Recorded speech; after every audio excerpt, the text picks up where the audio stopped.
I'm Vinnie Politan. Thank you so much for joining us here on Closing Arguments. She was 7 years old. 7 years old. Harmony Montgomery. And she was born into, saying less than fortunate circumstances is putting it mildly. She was born into a very difficult situation. Her mother, fighting addiction, lost custody to her father, who had his own issues, his own problems. And while her father had custody of her, she went missing. And for 2 years, no one really knew, no one really did anything, no one looked for her. Well, now they are. Harmony Montgomery, 7 years old, last seen in 2019.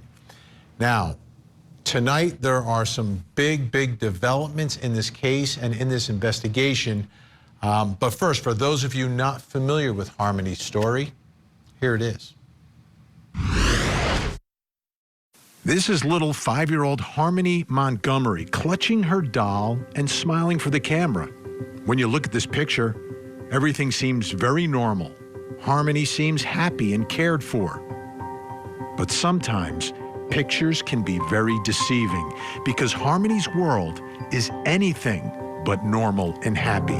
Her father has been arrested and charged with second-degree assault. The victim, his 5-year-old daughter, little Harmony. But that's not the most troubling part of Harmony's world. This picture is from 2019, and there are not any newer pictures of Harmony. The photographs of this little angel are all over 2 years old. That's because she's been missing since October or November of 2019. Help us find this little girl. Someone knows something, do what is right, and call in. I cannot emphasize that enough. Somebody out there knows something. It's time for people to do the right thing. According to a police affidavit, Harmony's mother, Crystal Sori, says she lost custody to Harmony's father, Adam, because she was dealing with a substance abuse problem. She says the last time she saw Harmony was a FaceTime call on Easter of 2019. Meanwhile, Harmony's father, Adam, says Crystal picked up Harmony for Thanksgiving in 2019, but Adam's girlfriend at the time says Adam told her he dropped Harmony off at Crystal's. Now, back to the assault charges. Adam's uncle claims that Adam admitted to bashing Harmony around the house and witnessing Harmony being spanked very hard, forced to stand in the corner for hours, and scrubbing the toilet with her toothbrush.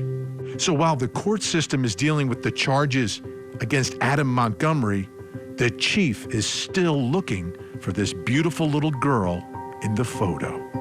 Quite frankly, enough is enough. It's a 7-year-old girl. Let's find her, all right? Let's come together as a community and do the right thing. That's all I'm asking, and I don't think I'm asking a lot. If people think that I am, then I'll leave it at that. Now, the big news tonight involves Harmony's father's girlfriend, Kelsey Small. She has passed away. She has died. We've confirmed that. Now, Kelsey was not charged in this case, and some outlets are reporting that she actually was found dead on March 13th. Now, her name does come up in the arrest affidavit of Harmony's father. Let me read it to you. On 12/31/2021, patrol officers were able to make contact with Adam and his new girlfriend, Kelsey Small, together sleeping in a vehicle in the area of Harvell Street in Manchester. Small claimed that she had been romantically involved with Adam for over a year. Small said that she is aware that Adam has 3 children from one mother and another child from before that. However, Small said that Adam was not in touch with any child from his prior relationship. Small claimed Adam has never talked about Harmony, and she has no information on where she may be. If she did have information, she took it to the grave, literally. Let me bring in my guest tonight. Joining me in Salt Lake City, Utah, private investigator, former police officer Rob Joseph. In San Diego, California, retired director of the San Diego Police Department Crime Lab, Jennifer Shen. And in Arlington, Virginia, the adoptive father of Harmony's brother, Jameson, Blair Miller, is with us tonight. Thank you, everyone, for being here. Blair, I'll begin with you and your thoughts and reaction to this news now that Harmony's father's girlfriend has passed away. So whatever information she may have had, we're never going to hear. I think we're saying what a lot of people are saying, that it's tragic. You know, this morning, my husband had gotten word about it, and we talked about it, and we just kind of stopped our tracks and said, how much tragedy has to come out of this situation?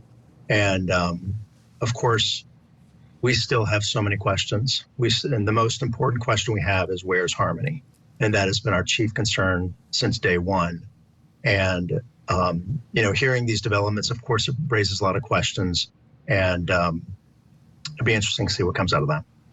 Yeah, from what you know, Blair, when we look at the timeline of Adam's, who he was spending time with, and when he was spending time with them, is it clear to you when Kelsey came into his life, and was there an intersection? I know what she told police, but was there any intersection in time, do you believe, where Harmony may have been around and Kelsey was also somehow in Adam's life? Yeah, I don't think we know, but we really haven't been focused on too much of that when we, you know, have been kind of dissecting our own timeline over and over. You know, we just keep thinking about from our son's behalf, for Jameson, and what would he want us to be doing right now? And it's certainly bringing attention to, you know, what's happened with Harmony. Where is she? But also trying to understand, you know, how did we get to this point? And that's the most important thing for us. You know, there are a lot of details. There are a lot of questions behind the scenes. And it's easy for us to all get wrapped up on one certain aspect of things. But for us right now, still the big picture of where is Harmony, and, you know, putting her picture out there like you are right now. That's the most important thing for us.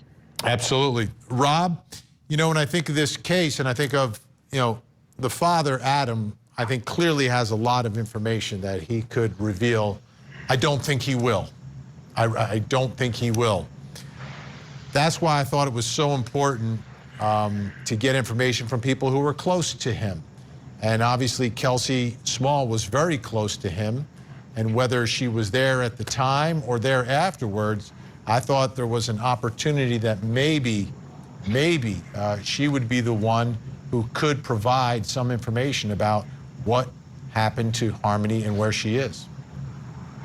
Yeah, I know when we've talked about this case before, it was, you know, the idea of incarceration and being able to use that as a tool to try to, you know, push for information, either from, you know, from Adam himself or from, you know, the girlfriend or anybody else. But now, you know, this new turn of events with her sudden death, and I understand there's no suspicious circumstances behind the death. So, you know, we don't know if it's a drug overdose or, you know, a death by, you know, her own hand. But clearly, we're not any closer to finding out where Harmony is and what happened to her.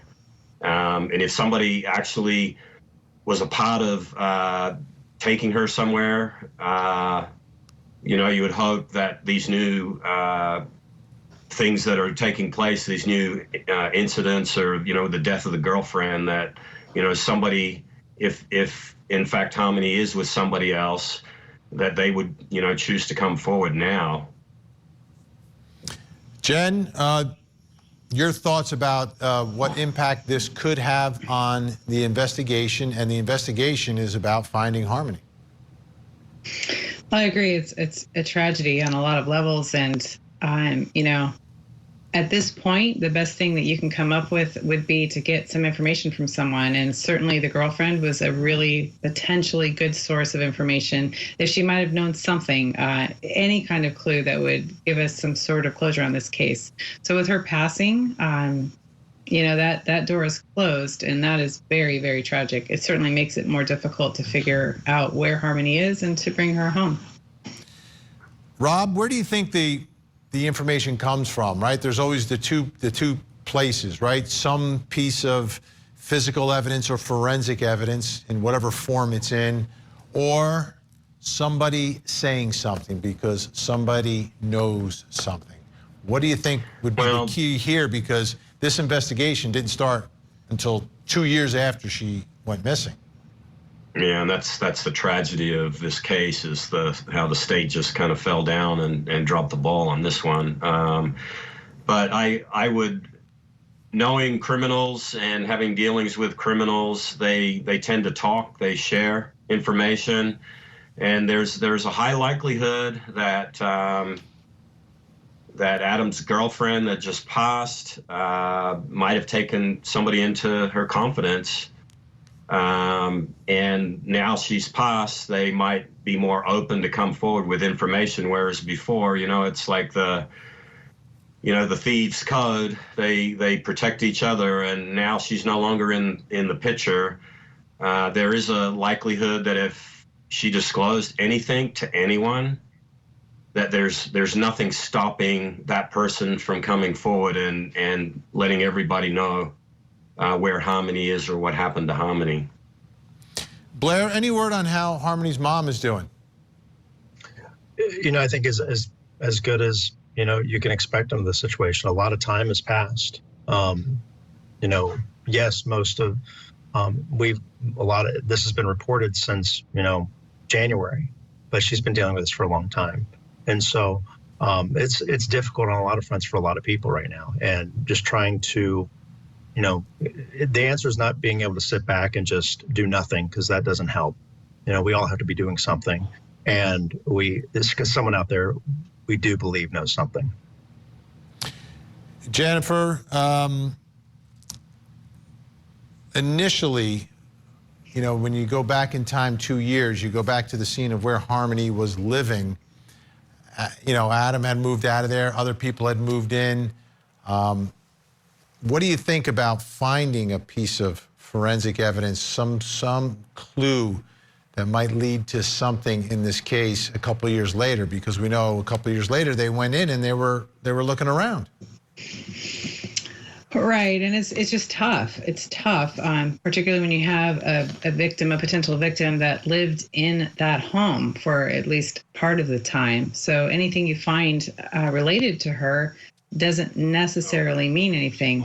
So what you're actually looking for is some sign of violence. Are there bloodstain patterns either under the carpet or behind the paint on the wall? I mean, those are some things that you could look for, or you're going to have to get someone to give you some information about where evidence might be buried or hidden. It's very difficult 2 years later, and unless any interaction between Harmony and her father was very violent, there probably isn't going to be much that you can find that would point to that location as a scene of a potential murder for her. Blair, what's your level of hope here? How optimistic are you that the answer is going to be found, that Harmony is going to be found? Look, I mean, I think on one hand, we're trying to be, over the top, full of optimism and thinking of the most positive scenarios ahead. But as time goes on, of course, and you don't hear anything, of course, you go down a different road and you worry about things. My chief concern, my husband's chief concern, is when we look at our youngest son and try to understand how is this going to impact his life. That's what we're most concerned about. We sent a letter to Adam Montgomery, in jail, just trying to, through his attorney, just asking him if he, coming from a father's standpoint, telling him, what this would mean for Jameson to get some answers, doing anything we can to make a plea for him or anyone to come forward and say something. I presume no response, right? Correct. All right. Well, Blair, best to you and your family. You know, we're all praying for that answer, and we will speak again. Rob Joseph, Jennifer Shen, staying with us. When we come back, we're going